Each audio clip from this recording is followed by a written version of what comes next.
fez converter mesmo pra Igreja Católica racionalmente, né? Quando eu tava estudando sobre a Igreja Católica, eu vi muitos vídeos do Lucas Lancaster. Sim, ele é especialista em história da Igreja. Não, fenomenal.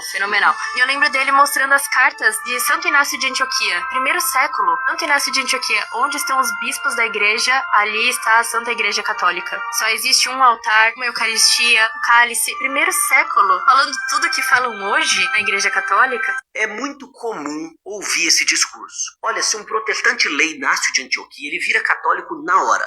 Mas já que essa moça diz ser racional, vamos ver se ela e os católicos que assistirem esse vídeo serão racionais e honestos após eu provar nesse vídeo que esse mesmo Inácio que eles adoram citar era contra a ideia de um papa governando sobre toda a igreja. O quê? Inácio de Antioquia era contra a ideia de um papa? Ah, isso eu quero ver a citação dele agora. Eu quero ver você citar isso. Vamos lá. Veja bem, sabe o que é curioso sobre Inácio de Antioquia? É que as cartas dele provam que não existia um papa em Roma governando todas as demais igrejas. Segundo os católicos, desde o apóstolo Pedro, o bispo de Roma detém uma autoridade suprema, plena, imediata e universal sobre todas as demais igrejas. Porém, veja que interessante, por volta do ano 107 d.C., Inácio escreveu 7 cartas. E ele era um defensor fortíssimo da autoridade do bispo na igreja.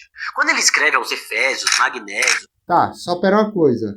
Inácio citar bispos não automaticamente contraria, como você disse que ia mostrar, que a concepção de um bispo em Roma que governasse as demais igrejas locais existia. Tá? Então isso tem que ficar bem claro aqui. Segundo ponto, Inácio está citando quem? Bispos de igrejas apostólicas, sucessores dos apóstolos. Você não é. Você não é. Ainda que Roma não tivesse a primazia, você é de qual dessas 6 apostólicas aqui que Inácio está citando?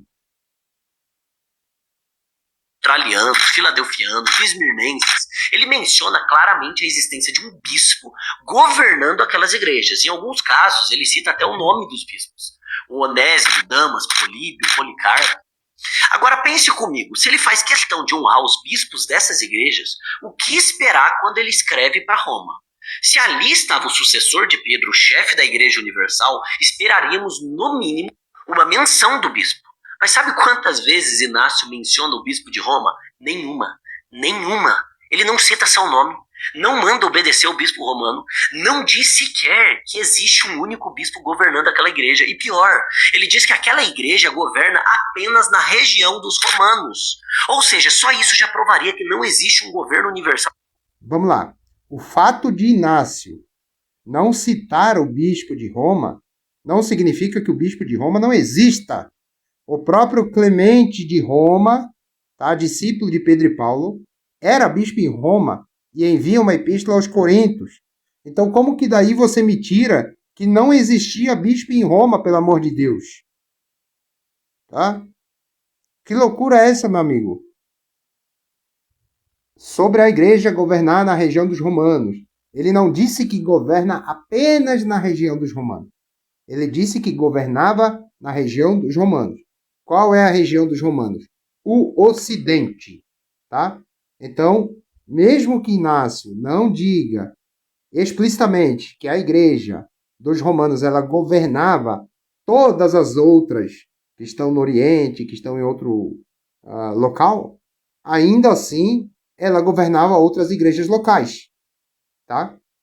Então, ainda que ela não tenha primazia, digamos, hipoteticamente, sobre Jerusalém, Antioquia, Constantinopla, Alexandria, ainda assim aqui já começa a ser mostrada a forma da pentarquia.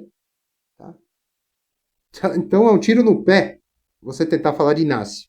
Mas vamos lá. Sobre as demais igrejas após Pedro. Nas outras cartas das igrejas, Inácio fala do bispo repetidamente, mas justamente em Roma o bispo desaparece.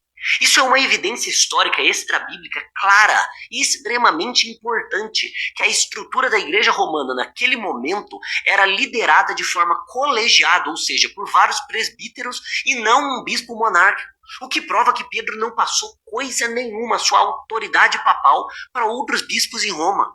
O fato de ter um bispo chefe não anula que esse bispo-chefe era auxiliado por bispos do colegiado.